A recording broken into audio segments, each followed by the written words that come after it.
Fábio Vietti, de História Geral, Filosofia e Sociologia, e estou aqui em nome do Conceito para te fazer um convite. Siga as nossas mídias sociais, o Instagram e o YouTube, porque a partir de agora a gente vai iniciar um projeto de aulas abertas ao público. São aulas gratuitas que irão trabalhar os conteúdos mais abordados na prova do Enem. Na aula inicial, galera, a gente separou um tema super importante para a tua prova, que pode aparecer de 3 a 5 questões em um único concurso, na prova de Ciências Humanas. Estamos falando, te liga, de democracia e cidadania. Galera, esses dois conceitos são extremamente importantes. Nós precisamos compreender o que significa efetivamente democracia e cidadania. A gente sabe que esse conceito de cidadão, ele acaba se esvaziando um pouco ao longo do tempo. A gente usa cidadão, cidadã, de uma forma muito genérica, né? Você cidadão, você cidadã que está aí assistindo a essa aula, ou aquele cidadão que saiu algemado na viatura, naquela linguagem do balanço geral. Mas afinal de contas, o que é ser cidadão? O que é um regime democrático? Você sabe o que significam esses conceitos? Isso é extremamente importante, não só para a tua prova de Ciências Humanas, mas também para a realização de uma boa redação. Então vem com sorte, te liga, não te esquece, democracia, galera, é um conceito que se deriva de dois radicais gregos. Primeiro, nós temos demo, que não tem nada a ver com Satanás, capiroto, o diabo, sete pegas, nada disso. Demos significa povo, e kratos, cracia, que se deriva de kratos, que significa poder. Então os regimes, galera, democráticos são aqueles em que o povo exerce a sua soberania. Agora, a cidadania, pessoal, é um conceito que se deriva do radical latino civitas. A ideia de civitas, gente, vem de cidade, do mundo urbano, e hoje nós utilizamos esse conceito para nos referirmos à ideia de um conjunto de direitos e também de deveres que nós temos enquanto partes de uma sociedade. Então vejam, a cidadania, ela está relacionada a um conceito político, uma vez que estabelece princípios como direitos e deveres relacionados à organização social, e ela é sempre um conceito, portanto, coletivo, público. Claro, a cidadania, gente, não é um conceito estanque, ela não significou a mesma coisa nos diferentes tempos históricos. Mas hoje, em 2020, nós entendemos aqui que a cidadania, além dos deveres que nós temos como obrigações fiscais, de impostos, taxações, obrigações militares, né, como o serviço militar obrigatório, a cidadania compõe uma série de direitos que nós iremos dividir em 3 grandes grupos. Nós temos aqui os direitos civis. Esses são aqueles direitos determinados e assegurados por lei no interior de uma fronteira, de um território definido. Então, os direitos civis são direitos nacionais. Nós falamos ainda dos chamados direitos políticos,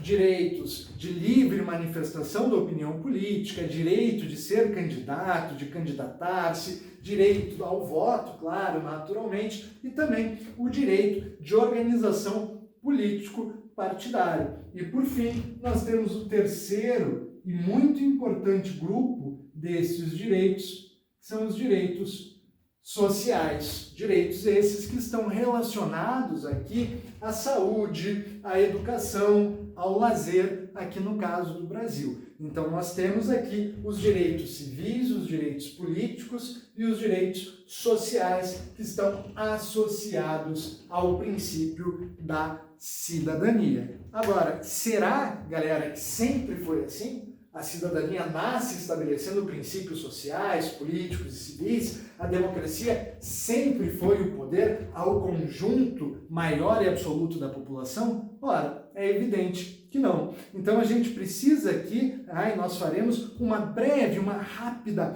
recapitulação do nascimento e da trajetória destes conceitos. Aliás, conceito é uma palavra bonita, né? Vem cá, galera, ó, se liga. Lá na certidão de nascimento da democracia e da cidadania, nós vamos encontrar a cidade de Atenas, galera. Tanto a organização democrática da política quanto os princípios da cidadania vão nascer e se estender no mundo grego. Isso daqui é extremamente importante. Vamos começar falando, claro, sobre a democracia, tema que aparece em quase todas as provas do Enem.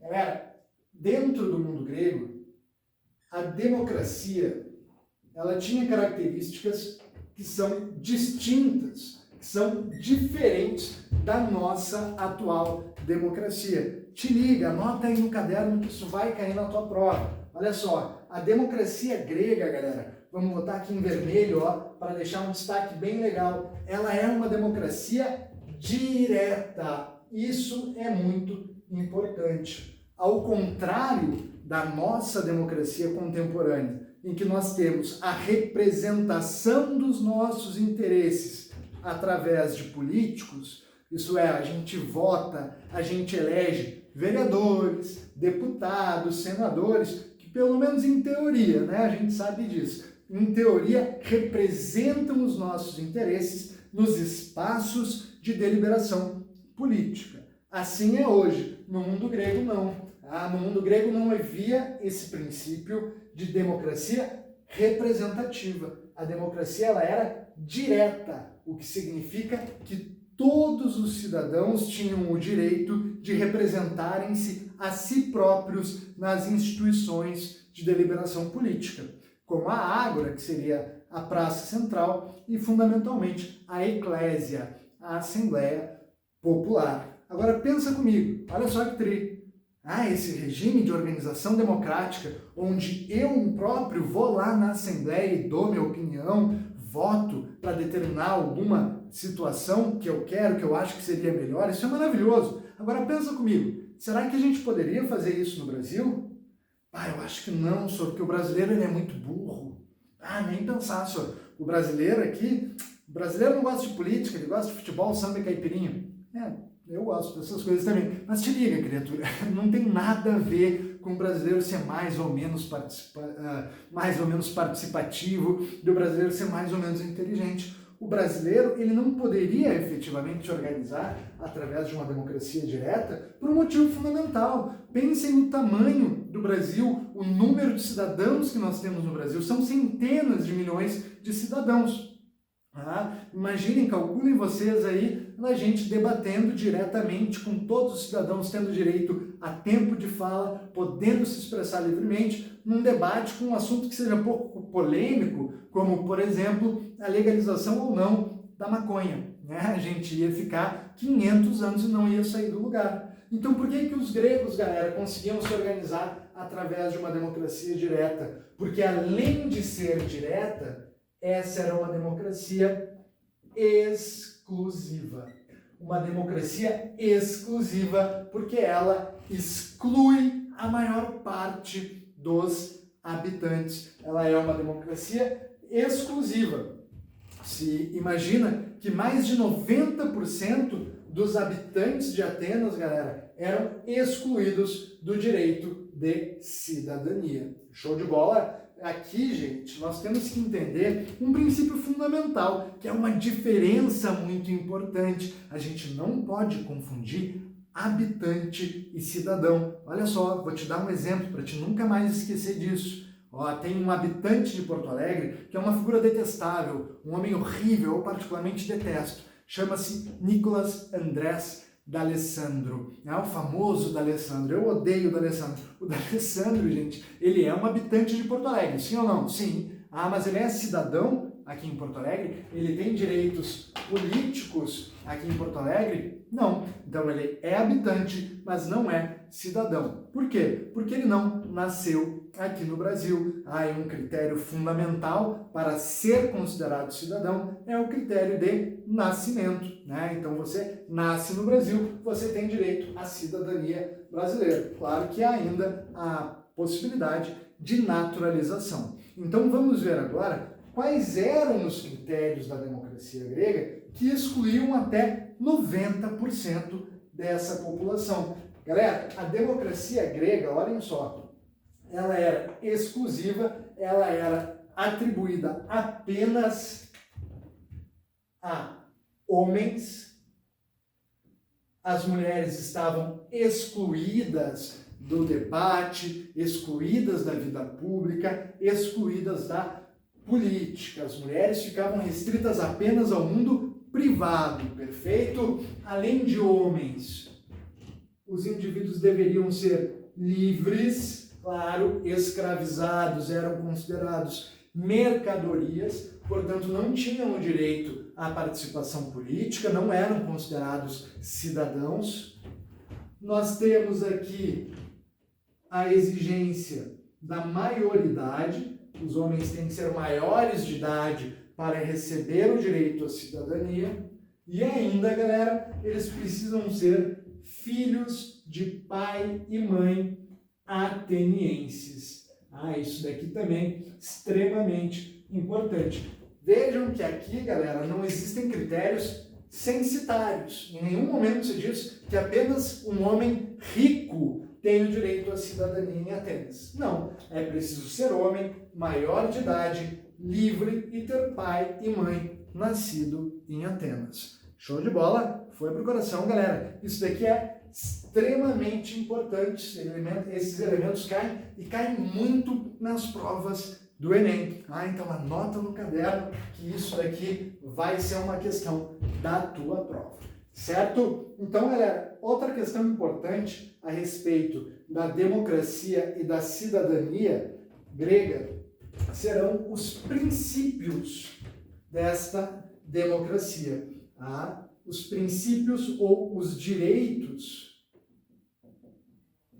destes cidadãos. Basicamente, galera, eu gostaria de destacar aqui 3 direitos relativos à cidadania em Atenas. O primeiro deles é o princípio da isonomia.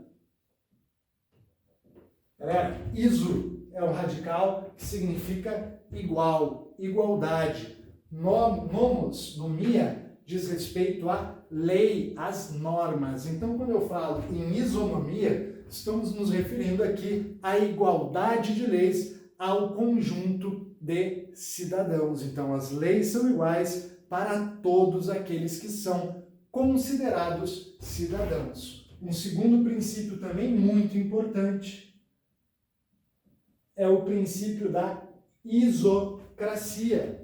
Iso, já sabemos, igualdade, cracias, como em democracia, significa poder. Então, todos os cidadãos têm o mesmo acesso ao poder, têm o mesmo direito de exercer cargos públicos, de participar das decisões da polis. Perfeito? E, por fim, o último princípio para a gente destacar aqui é o princípio da isegaria, que estabelece que todos os cidadãos têm igualmente o mesmo direito à fala.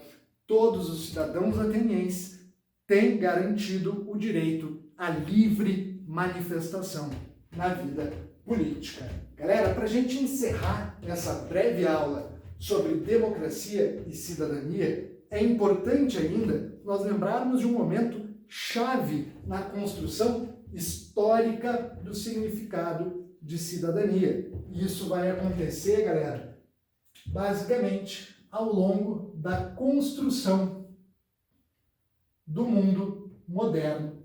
Isso daqui é muito importante. A cidadania, galera, ao longo da Idade Moderna, ela vai ter um grande percurso onde ela vai ter o seu significado transformado. Quando a gente fala de cidadania no mundo moderno, a gente lembra que, inicialmente, nós não temos efetivamente um direito amplo e profundo à cidadania. Por quê? Porque, no geral, nós temos como organização política, claro, pensando aqui na Europa, os regimes políticos absolutistas. E no absolutismo, galera, as pessoas, os habitantes, não são enxergados como cidadãos, e sim como súditos. Então nós temos uma série de teóricos do absolutismo, como Hobbes, como Maquiavel e como Jacques Bossuet, que vão tratar a ideia de que o Estado, ou melhor, o governante, está acima de tudo. Em alguns casos, como na teoria de Bossuet, que é a teoria do direito divino, se estabelece que o poder ele descende de Deus diretamente para o governante. Ora, se o poder do governante ele é legitimado por Deus, você não tem o direito de se rebelar contra esse governante, porque você não pode se rebelar contra Deus. Então aqui se estabelece uma ideia de restrição da cidadania, que passa a ser questionada e profundamente transformada a partir das grandes revoluções que acontecem na Inglaterra ao longo do século XVII. Então nós teremos aqui, galera, as revoluções inglesas. A Revolução Puritana, a ditadura de Cromwell e, finalmente, a Revolução Gloriosa de 1688, essas revoluções inglesas do século XVII vão transformar profundamente a concepção e a compreensão a respeito da cidadania. Vai ser durante a Revolução Gloriosa de 1688 que irá surgir o chamado Bill of Rights, ou a Declaração dos Direitos. Opa, já ouviu a palavra direitos? Já te lembrou aqui da cidadania. Galera, vai ser um importante filósofo, conhecido como o pai do iluminismo, o inglês John Locke, que vai estabelecer princípios básicos do que ele considera como direitos do Estado e direitos do governante, mas também o direito dos cidadãos. Então vamos ver aqui o que dizia John Locke. Galera, o Locke ele vai estabelecer a teoria de que existem certos direitos naturais. São direitos que a gente nasce com eles e que são direitos inalienáveis, quer dizer, ninguém pode nos tirar. Direitos naturais, ou como a prova vai se referir, o chamado justnaturalismo. O justnaturalismo, galera, justamente estabelece essa ideia de direitos naturais que o Estado tem a obrigação de garantir. Quais seriam esses direitos naturais que a gente nasce e que ninguém pode nos tirar? Segundo John Locke, o justnaturalismo, os direitos naturais seriam compostos, em primeiro lugar, pelo direito à vida, em segundo lugar, pelo direito à liberdade e, finalmente, nós teríamos aqui o direito à propriedade privada. Olha só que interessante, pessoal. Então, nós temos os direitos naturais a ter uma vida, ninguém pode nos privar da vida, ou em outras palavras, ninguém pode nos matar, o direito à liberdade e o direito à propriedade privada. E caso, galera, o governante ele não cumpra com esses direitos naturais, caso o governante não consiga assegurar ao conjunto de cidadãos esses três princípios, a população teria o direito de remover o governante e colocar outro no seu lugar. Seria justamente a ideia do direito à rebelião, do direito à revolta.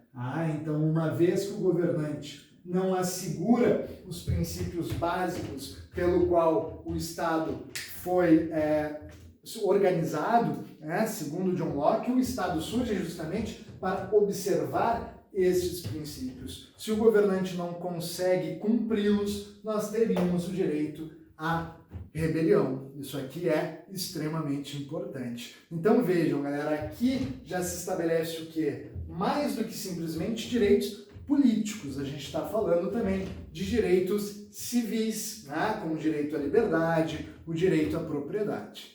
Certo, galera? Então aqui nós temos uma breve recapitulação a respeito da trajetória da democracia e da trajetória também da cidadania. A cidadania, aliás, que muda ainda bastante, sobretudo a partir da Declaração dos Direitos Universais de 1948, onde se estabelecem também ali princípios de direitos sociais, né? Essa declaração que surge após a Segunda Guerra Mundial e que vai ser a base do direito dos direitos humanos, né? Ninguém pode ser perseguido em função de classe, de raça, de renda ou de gênero. Certo, galera? Espero que tenha ajudado vocês essa nossa breve historicização da democracia e da cidadania. E não te esquece, acompanhe o conceito nas tuas redes, nas mídias sociais, que aulas de outras matérias estão saindo do forno para ti.